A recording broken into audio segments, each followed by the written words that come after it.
I sometimes read public domain books here on Leaves of Glen, and they were written a long time ago, so they're usually racist or sexist or bigoted. But in there somewhere and all that is a story, and that's why those stories are famous. Other times, I read works from independent authors, and they're delightfully not racist, but they might have adult language or adult situations. So that's your warning, but I'm sure you are grown up enough to handle it. Don't write to me complaining. Well, Halloween's over. Good riddance. I always get my obsession with October. I wind up getting a type of fatigue. I decorate my house with Halloween lights, and it's so cute. And then I listen to stuff I've listened to over October months in the past, and I just get that nice, warm, cozy feeling. And then by the end of October, I'm sick of it. When the kids came to trick-or-treat, I put out a bowl, and in that bowl I had individual bags of candy. That way, no one's touched anything, the kids can just grab it and go, and they can mind their own business.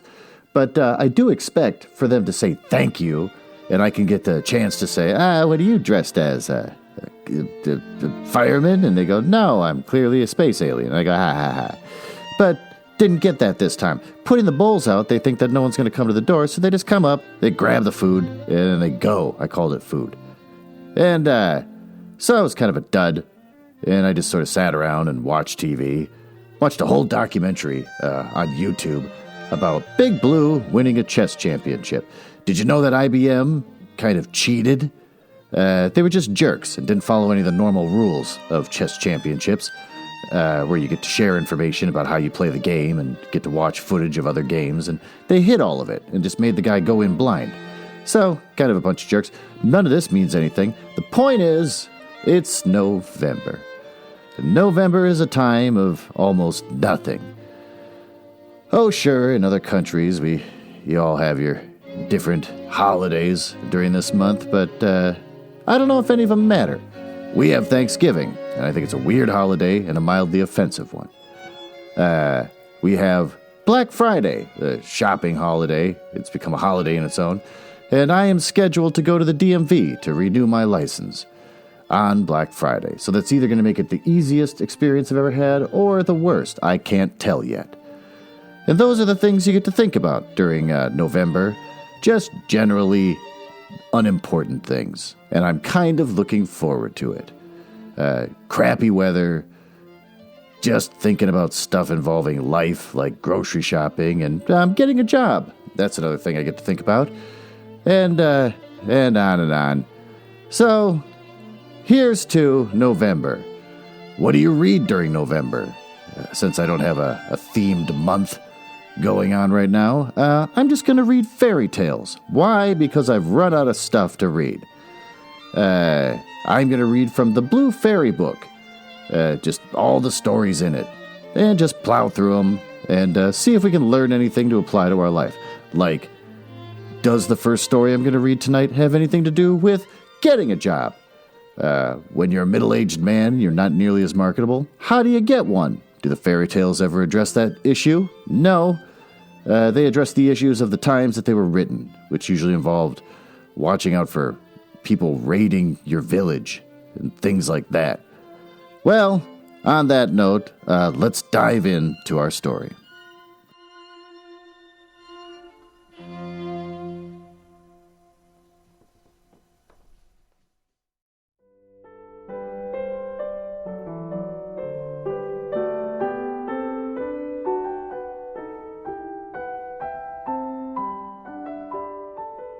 What do you do when there's nothing to say about the author of the book you're about to read? Well, you can't do anything.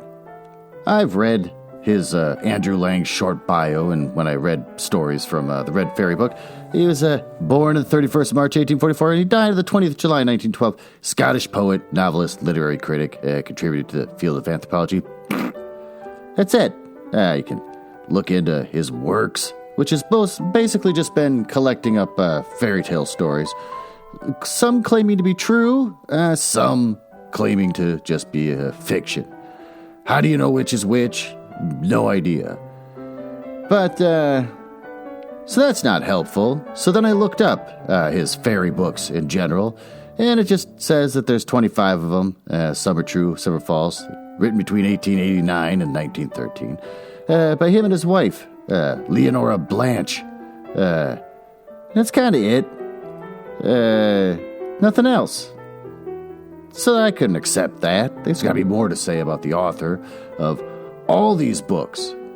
All the work it took to collect them all and get them into the thing and get them translated from whatever languages and into English and on and on. He's got 1 million of them, but nothing's really said about them. You can look at the Blue Fairy book.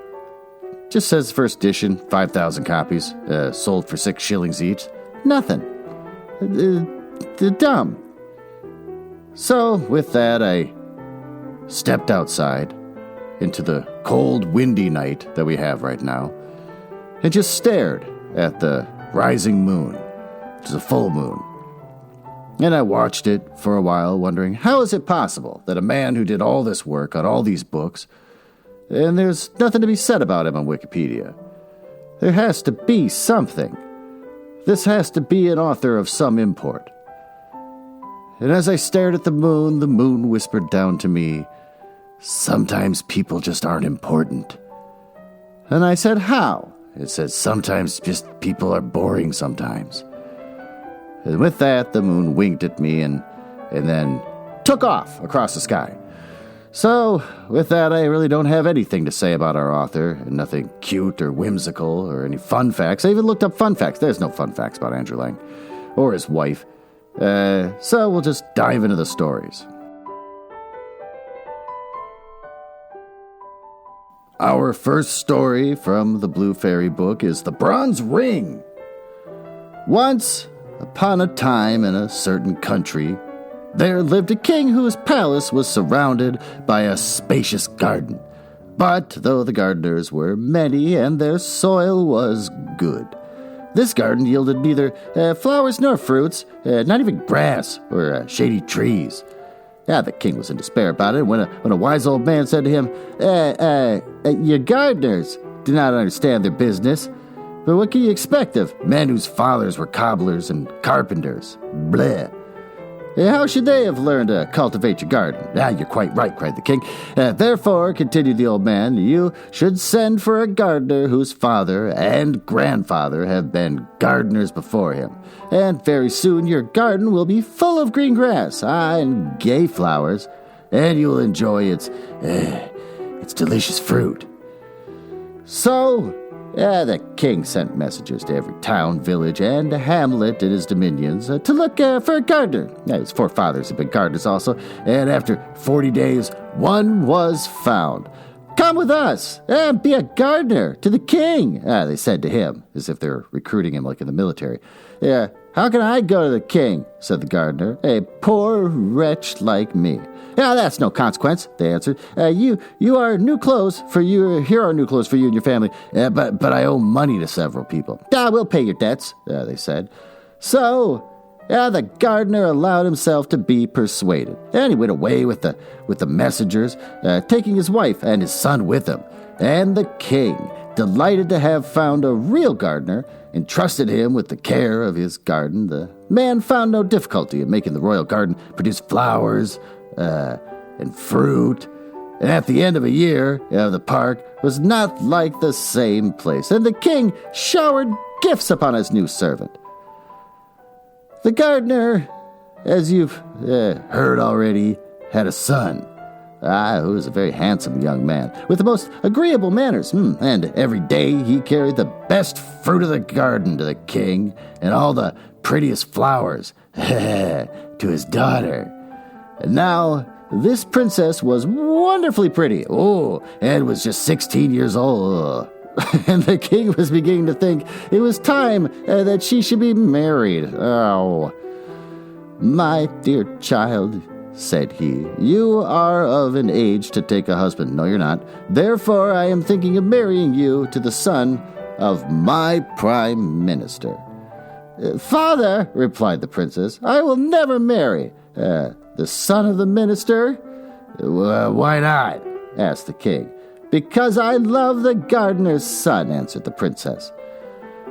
On hearing this, the king was at first very angry, and then he wept, weird, and sighed, that's odd, and declared that such a husband was not worthy of his daughter, his 16-year-old daughter. But the young princess was not to be turned from her resolution to marry the gardener's son. Then the king consulted his ministers. "This is what you must do," they said. "To get rid of the gardener, you must send both suitors to a very distant country, and the one who returns first shall marry your daughter." Well, the king followed this advice, and the minister's son was presented with a splendid horse, and a purse full of gold pieces, while the gardener's son only had an old lame horse and a purse full of copper money, and everyone thought he would never come back from his journey. Well, the day before they started, the princess met her lover and said to him, "Be brave, and remember always that I love you. I'm 16 years old. Take this purse full of jewels, and make the best use you can of them for love of me, 16 years old, and come back quickly and demand my hand. I'm 16 years old." The two suitors left the town together, but the minister's son went off at a gallop on his good horse. And very soon it was lost to sight behind the most distant hills. He traveled on for some days and presently reached a fountain, said that wrong, beside which an old woman in all rags sat upon a stone.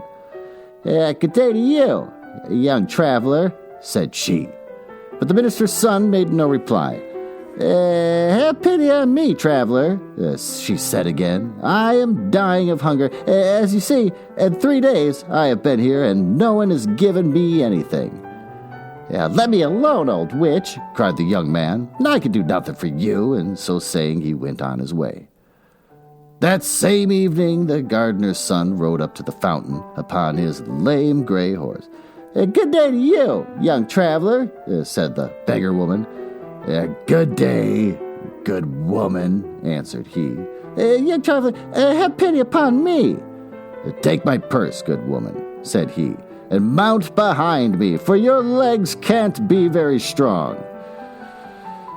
Oh, the jokes, they're coming too fast.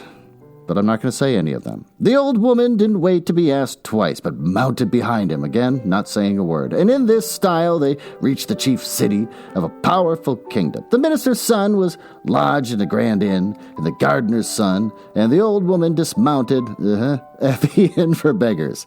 The next day, the gardener's son heard a great noise in the street, and the king's heralds passed, blowing all kinds of instruments, and crying, "The king, our master, is old and infirm. He will give a great reward to whoever will cure him and give him back the strength of his youth." Then the old beggar woman said to her benefactor, "This is what you must do to obtain the reward which the king promises. Go out of town by the south gate. And there you'll find 3 little dogs of different colors. The first will be white, the second black, and the third red. And you must kill them and then burn them separately." That's odd. "And gather up the ashes. Put the ashes of each dog into a bag of its own color, and then before the door of the palace, and go before the door of the palace and cry out, 'A celebrated physician has come from Guyana in Albania. He alone can cure the king and give him back the strength of his youth.' The king's physicians will say, 'This is an impostor and not a learned man.' And they will make all sorts of difficulties, but you will overcome them all at last, and will present yourself before the sick king. You must then demand as much wood as 3 mules can carry, 3 mules now, and a great cauldron, and must shut yourself up in a room with the sultan, and when the cauldron boils, you must throw him into it, and there leave him until the flesh is completely separated from its bones. Mother of God. Then arrange the bones in their proper places, and throw them over the ashes of the 3 bags. The king will come back to life, and he will be just as he was when he was 20 years old. For your reward, you must demand the bronze ring, which has the power to grant you everything you desire." Wait. So the king has a bronze ring that'll grant you everything you desire? Can't he just use the ring to be young again? Does a man and 3 dogs have to die horribly? Go, my son, and do not forget any of my instructions." Well, the young man followed the old beggar woman's directions after she's dismounted him, and on going out of the town, he found the white, red, and black dogs and killed and burnt them. Gathering the ashes of 3 dogs, he ran to the palace and cried, "Celebrated physician has just come from Guyana in Albania. He alone can cure the king and give him back the strength of his youth." The king's physicians at first laughed at the unknown wayfarer, and the sultan ordered that the stranger should be admitted. And they brought the cauldron and the loads of wood, and very soon the king was boiling away. The king was boiling away? Toward midday, the gardener's son arranged the bones in their places, and he had hardly scattered the ashes over them before the old king revived, to find himself once more young and hearty. "Well, how can I reward you, my benefactor?" he cried. "Will you take half my treasures?" "No," said the gardener's son. My daughter's hand?"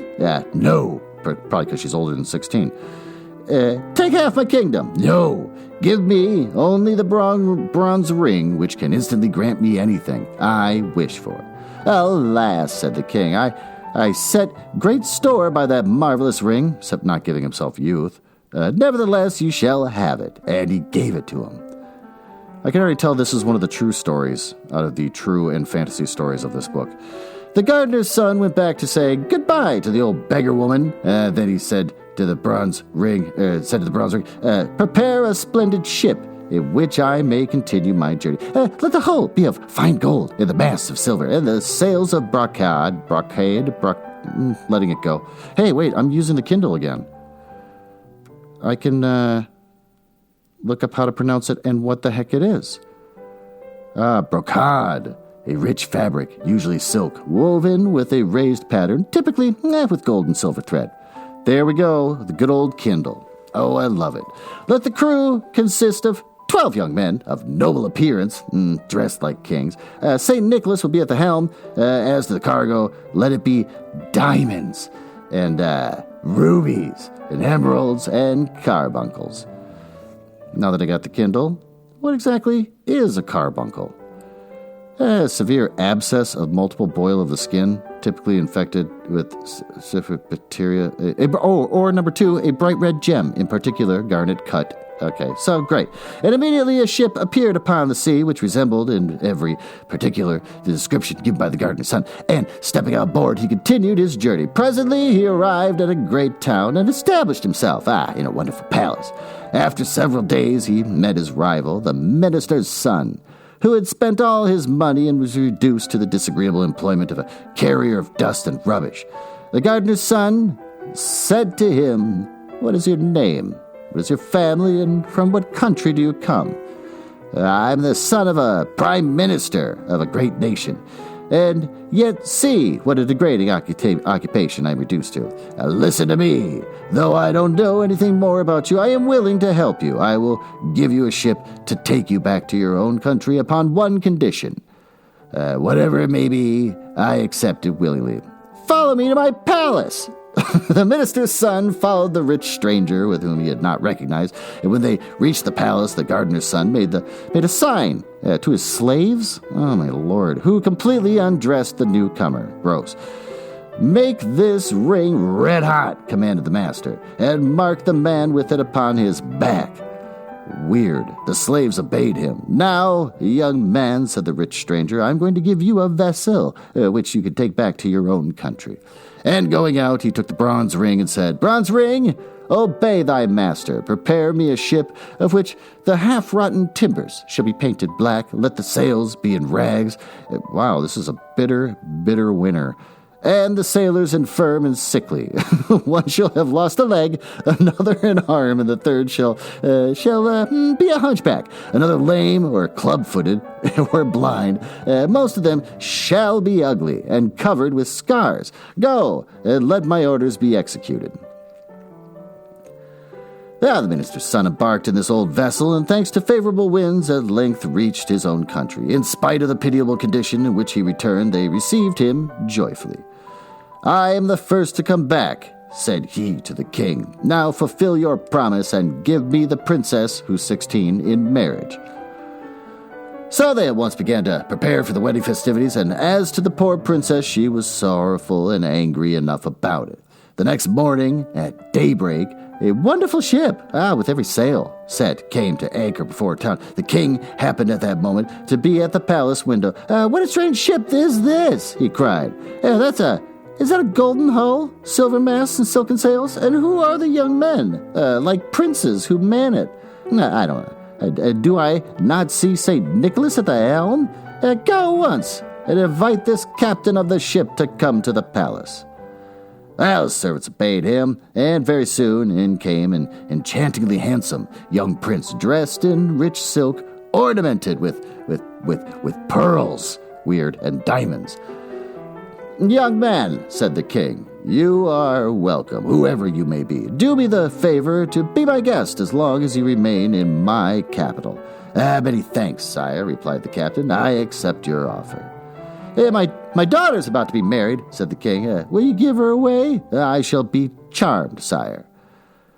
Soon after came the princess and her betrothed.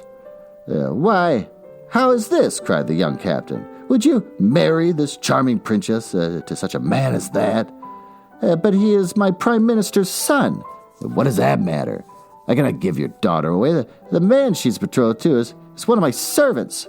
"Your servant?" "Oh, without a doubt. I met him in a distant town, reduced to carrying away dust and rubbish from the houses. I had pity on him and engaged him as one of my servants." "It is impossible," cried the king. "Do you wish me to prove what I say?" This young man returned in a vessel which I fitted out for him, an unseaworthy ship with a black battered hull, and the sailors were infirm and crippled. One of them was even hunchbacked. "It is quite true," said the king. "It is false," cried the minister's son. "I do not know this man." "Sire," said the young captain, "order your daughter's betrothed to be stripped, and see if the mark of my ring is not branded upon his back." Weird that happened, and the guy was just kind of cool with it. The king was about to give this order when the minister's son, to save himself from such an indignity, admitted that the story was true. "And now, sire," said the young captain, "do you not recognize me?" "Oh, I recognize you," said the princess. "You are the gardener's son, who I have always loved, and I'm 16, and it is you that I wish to marry at the age of 16.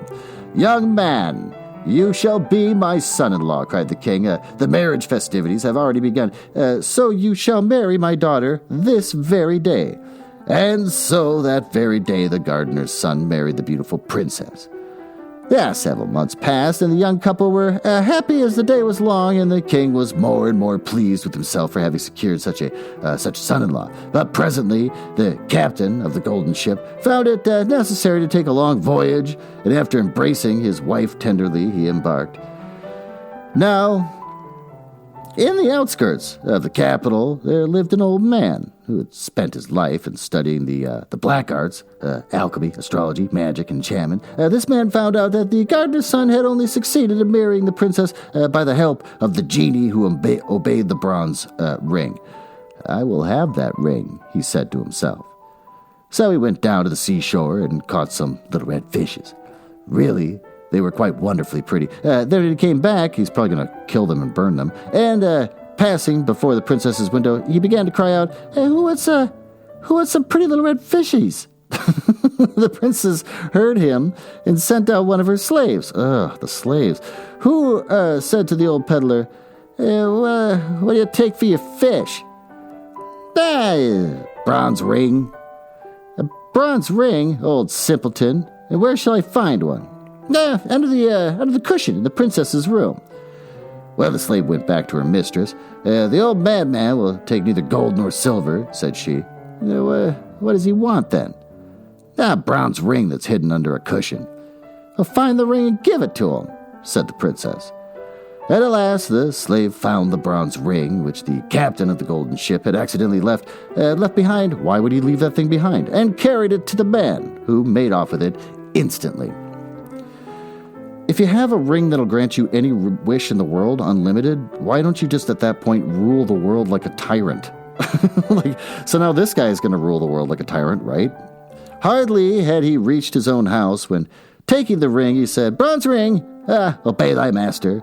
I desire that a golden ship, always with the ships, shall turn to black wood, and the crew to, hideous N-words. Boy. It's not the full N-word. It's one of the lesser N-words, but still an N-word nonetheless. That St. Nicholas shall leave the helm, and that the only cargo shall be black cats. That's specific, and the genie of the bronze ring obeyed him. Finding himself upon the sea in this miserable condition, the young captain understood that someone must have stolen the bronze ring from him, and he lamented his misfortune loudly, but that did him no good. Alas, he said to himself, whoever has taken my ring has probably taken my dear wife also. What good will it do for me to go back to my own country? Quite an assumption, because she's fine. And he sailed about from island to island, from shore to shore, believing that wherever he went, everybody was laughing at him. And very soon his poverty was so great that he and his crew and the poor black cats had nothing to eat but herbs and roots. After wandering about a long time, he reached an island inhabited by mice. The captain landed upon the shore and began to explore the country. There were mice everywhere, and nothing but mice. Some of the black cats had followed him, and not having been fed for several days, they were fearfully hungry and made terrible havoc among the mice. Then the queen of the mice held a council. These cats will eat every one of us, she said. If the captain of the ship does not shut the ferocious animals up, let us send a deputation to him of the bravest among us. Several mice offered them. This story is insane. It's going all over the place. Several mice offered themselves for his mission and set out to find the young captain. Captain, said they, go away quickly from our island, or we shall perish, every mouse of us. Willingly, replied the young captain, upon one condition. That is that you shall first bring me back a bronze ring, which some clever magician has stolen from me. And if you do not do this, I will land all my cats upon your island, and you shall be exterminated. Well, the mice withdrew in great dismay. What is to be done? Said the queen. How can we find this bronze ring? She held a new council, calling in mice from every quarter of the globe. But nobody knew where the bronze ring was. Suddenly 3 mice arrived from a very distant country. One was blind. The second was lame, and the third had her ears cropped. Ho, ho, ho, said the newcomers. We come from a far distant country. Do you know where the bronze ring is, which the genie obey? Oh, ho, ho, ho, we know. An old sorcerer has taken possession of it, and now he keeps it in his pocket by day and in his mouth by night. Ugh. Go and take it from him, and come back as soon as possible. So this island is apparently like the mouse capital of the entire world, because all these mice from all over the world are going to come save this one place. So the 3 mice made themselves a boat and set sail for the magician's country. When they reached the capital, they landed and ran to the place, taking only the blind mouse on the shore to take care of the boat. Then they waited till it was night. The wicked old man lay in his bed and put the bronze ring in his mouth, and very soon he was asleep. Now what shall we do? Said the 2 little animals to each other. The mouse, with the cropped ears, found a lamp full of oil and a bottle full of pepper. So he dipped her tail in first in the oil and then in the pepper, and held it to the sorcerer's nose. Atisha, sneezed the old man. Oh, that's weird. They spelled out sneezes. Atisha. Interesting. But he did not wake, and the shock made the bronze ring jump out of his mouth. Quick as thought, the lame mouse snatched up the precious talisman and carried it off to the boat. So it must not be that lame. Imagine the despair of the magician when he awoke and the bronze ring was nowhere to be found. Well, you should wait till he poops it out. Common sense would say if you put something in your mouth and go to sleep, you might swallow it. But instead he freaks out, where is it? It's probably in his butt, with common sense. But no, actually, we know it's mice. So, by that time, our 3 mice had set sail with their prize. A favoring breeze was carrying them toward the island, where the queen of the mice was awaiting them. Naturally, they began to talk about the bronze ring. Which of us deserves the most credit? They cried all at once. No, I do, said the blind mouse, for without my watchfulness our boat would have drifted away out into the open sea. No, indeed, cried the mouse with the cropped ears. The credit is mine.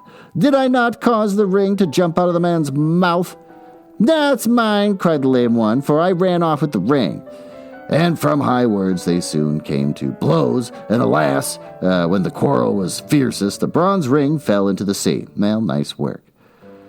"How are we to face our queen?" said the three mice, "when by our folly we have lost the talisman and condemned our people to be utterly exterminated. We cannot go back to our country. Let us stand on this desert island, and there end our miserable lives." No sooner said than done. The boat reached the island, and the mice landed. The blind mouse was speedily deserted by her two sisters, who went off to hunt flies. But as she wandered sadly along the shore, she found a dead fish and was eating it when she felt something very hard. At her cries, the other two mice ran up. "That's the bronze ring!" "It is the talisman," they cried joyfully, and getting into their boat again, they soon reached the Mouse Island, and it was time that they did, for the captain was just going to land his cargo of cats, when a deputation of mice brought him the precious bronze ring. "Bronze ring," commanded the young man, "obey thy master, and let my ship appear as it was before."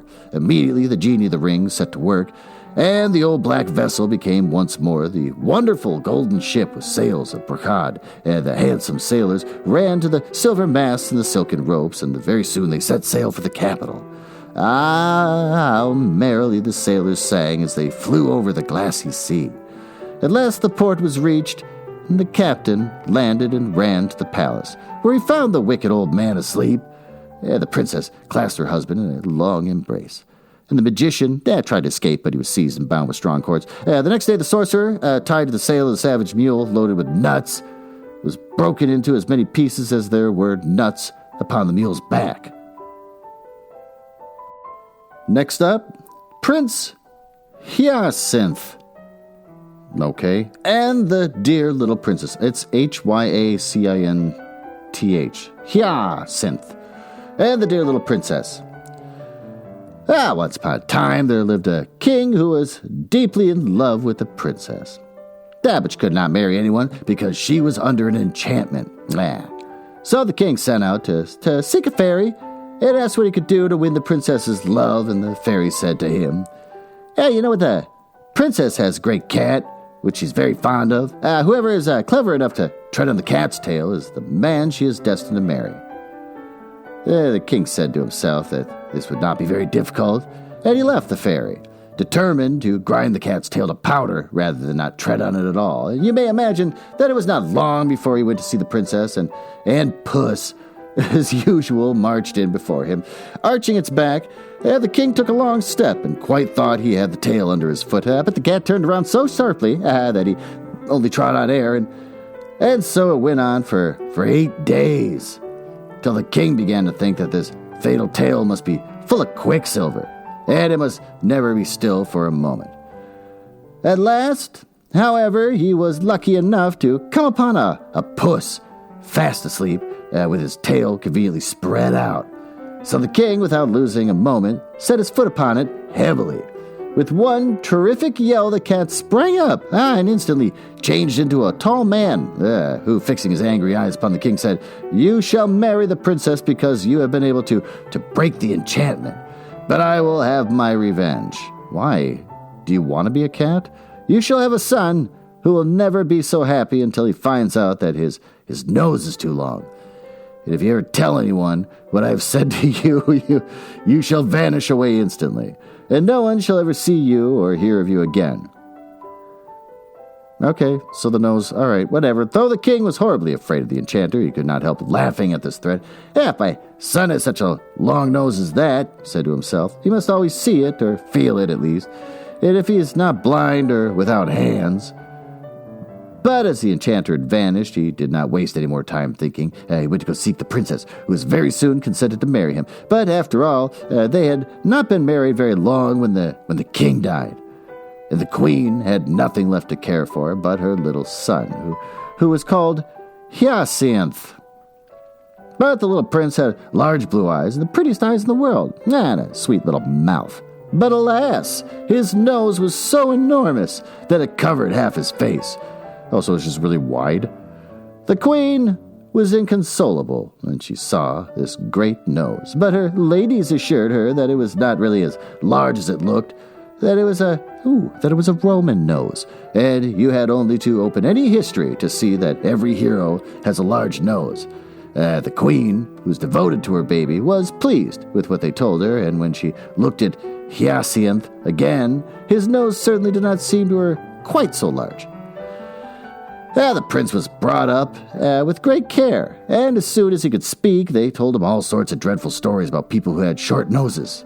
No one has been allowed to come near him whose nose did not more or less resemble his own, and the courtiers, to get into favor with the queen, took to pulling their babies' noses several times every day to make them grow long. But do what they would, they were nothing by comparison with the prince's.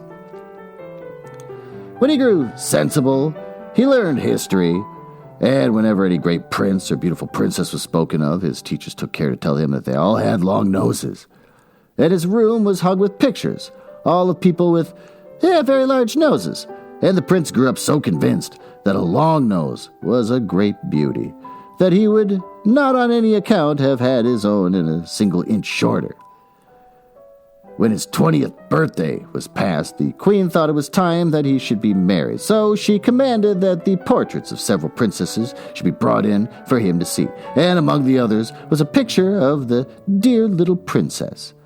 Now, she was the daughter of a great king, and would someday possess several kingdoms herself, but Prince Hyacinth had not a thought to spare for anything of that sort.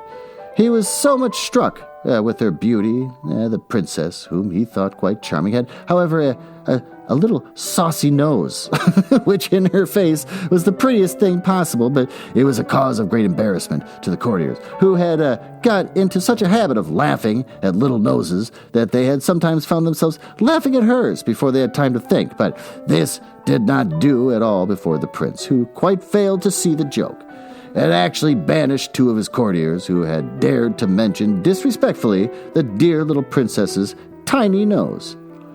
The others, taking warning from this, learned to think twice before they spoke, and one even went so far as to tell the prince that, though it was quite true that no man could be worth anything unless he had a long nose, still a woman's beauty was a different thing, and he knew a learned man who understood Greek and had read in some old manuscripts that the beautiful Cleopatra herself had a tip-tilted nose. What does that mean? The prince made him a splendid present as a reward for this good news, and at once sent ambassadors to ask the dear little princess in marriage. The king and her father gave consent, and Prince Hyacinth, who, in his anxiety to see the princess, had gone 3 leagues to meet her, just as advancing to kiss her hand, when, to the horror of all who stood by, the enchanter appeared as suddenly as a flash of lightning, and snatching up the dear little princess, whirled her away out of their sight. Well, the prince was left quite inconsolable, and declared that nothing should induce him to go back to his kingdom until he had found her again, and refusing to allow any of his courtiers to follow him, he mounted his horse and rode sadly away, letting the animal choose his own path.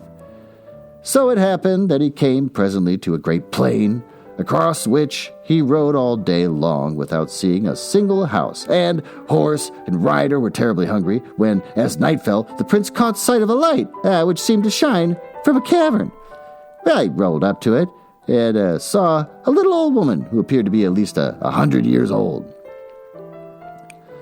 She put on her spectacles to look at the prince, Hyacinth, but it was quite a long time before she could fix them securely because her nose was so very short.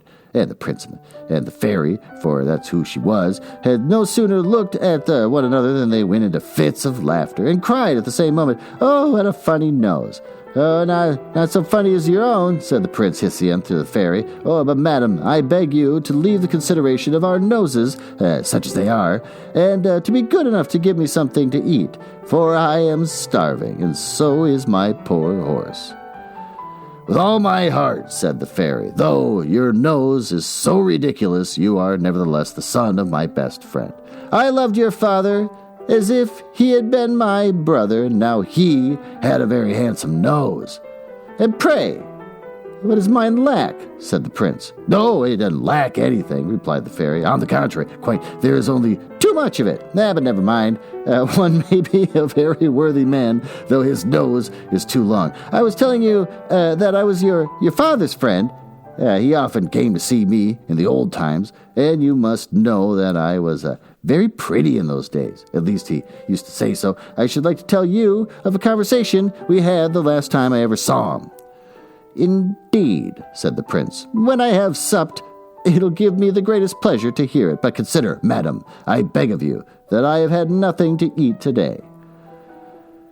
"The poor boy's right," said the fairy. "I was forgetting. Come in, and then I will give you some supper. And while you are eating, I can tell you my story in a very few words, for I don't like endless tales myself. Too long a tongue is worse than too long a nose. And I remember when I was young that I was so much admired for not being a great chatterer. They used to tell the queen, my mother, that it was so. For though you see what I am now, I was the daughter of a great king. My father—" "Your father, I dare say, got something to eat when he was hungry," interrupted the prince. "Oh, certainly," answered the fairy, "and you also shall have supper directly. I only just wanted to tell you, but I really cannot listen to anything until I've had something to eat," cried the prince, who was getting quite angry. But then, remembering that he had better be polite as much as needed for the fairy's help, he added, "I know that in pleasure of listening to you I should quite forget my own hunger, but my horse, who cannot hear you, must really be fed." The fairy was very much flattered by this compliment and said, calling to her servants, "You shall not wait another minute, you are so polite. And in spite of the enormous size of your nose, you are really very agreeable. Plague take the old lady, how she does go on about my nose," said the prince to himself. "One would almost think that mine had taken all the extra length that hers lacks. If I were not so hungry, I would soon have done with this chatterpie, who thinks she talks very little. How stupid people are not to see their own faults. That comes of being a princess. She has been spoiled by flatterers, who have made her believe that she is quite a moderate talker." Meanwhile, the servants were putting the supper on the table, and the prince was much amused to hear the fairy, who asked them 1,000 questions simply for the pleasure of hearing herself speak, especially since he noticed one maid who, no matter what was being said, always contrived to praise her mistress's wisdom. "Well," he thought as he ate his supper, "I am very glad I came here. This just shows me how sensible I have been in never listening to flatterers. People of that sort praise us to our faces without shame and hide our faults or change them into virtues. For my part, I never will be taken in by them, and I know my own defects, I hope." Poor Prince Hyacinth. He really believed what he said, and hadn't an idea that the people who had praised his nose were laughing at him, just as the fairy's maid was laughing at her. For the prince had seen her laugh slyly, when she could do so without the fairy's noticing her. However, he said nothing. And presently, when his hunger began to be appeased, the fairy said, my dear prince, might I beg you to move a little more that way, for your nose casts such a shadow I cannot see what I have on my plate.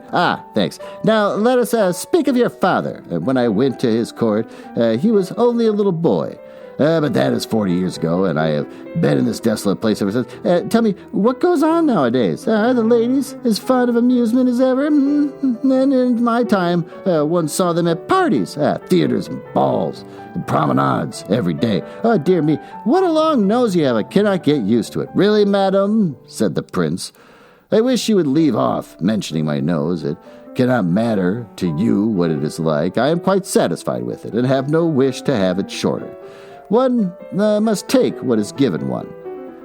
Now you're angry with me, said my poor Hyacinth, said the fairy, and I assure you that I didn't mean to vex on you. On the contrary, I wish to do you a service, however, though I really cannot help your nose being a shock to me. I shall try not to say anything about it. I will even try to think that you have an ordinary nose. To tell the truth, it would make 3 reasonable ones.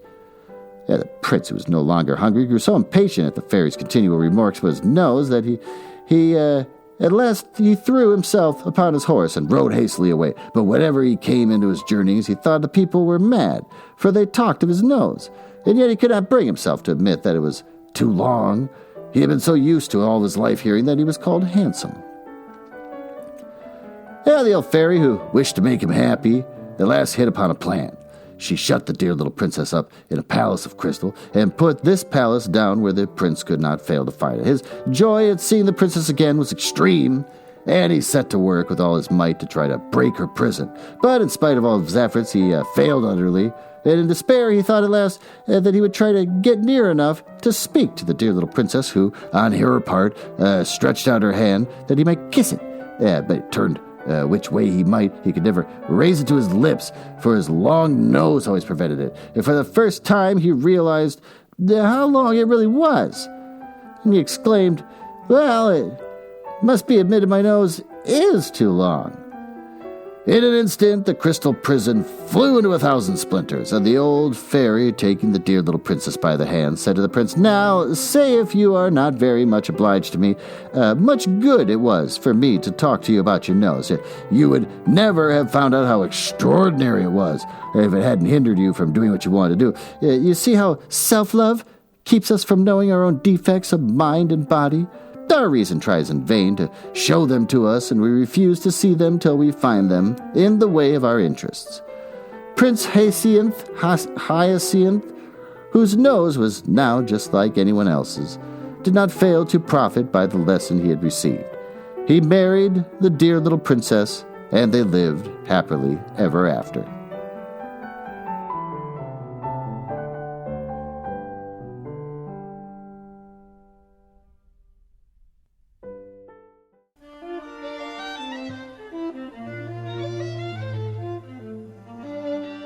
Well, that was weird. Both stories were weird. What did we learn? We learned that the first story, the gardener's son, once given a little bit of power after being mounted by an old woman, he just turns into a jerk. Also, didn't really think out the ring thing very well. The owner of the ring could just stay young forever, but instead he gives it away. And then also, whoever has the ring, like I said, could basically just rule the world like a god. And also, what about the genie in the ring? Do you think he ever gets tired of just granting wishes all the time to jerks? So the gardener's son kind of goes mad with power and just becomes a jerk. Starts punishing the person he's competing with. It's just weird. And the way he won the marriage was basically cheating. He just lied. So what do you learn from that? Nothing. I don't know. Just be a jerk. Be a jerk. Once you get all the power you want, be even more of a jerk. Just be a jerk. So we learned that much. The second one, instead of being proud of yourself or having any pride in what other people consider a defect or just having confidence, the lesson is, you got problems, don't ignore them. I guess that's it. You got a big nose, but you're proud of yourself and you don't think your nose is a problem. Well, you better think it's a problem because everyone else does. Conformity, I guess, is what we learned in the last one. If they're trying to say that you got a defect you can't see, and sometimes you need to be able to see it, make it about his personality or something. Like he's selfish, and like learn why you shouldn't be selfish. Instead, this one, she's like, your nose sucks. Your nose is huge. Lots of jokes about the nose. Saucy little nose is a term I'm never going to forget. And also, the idea that a wizard was a cat, and when you stepped on him, he's freed, but then he's also angry. Didn't make any sense to me either. So, what do we learn from that? Don't be ugly. Be a jerk, and for God's sake, don't be ugly. Well, we're off to a great start here in November. Look forward to reading more. Thanks for listening, and we'll see you on the next episode.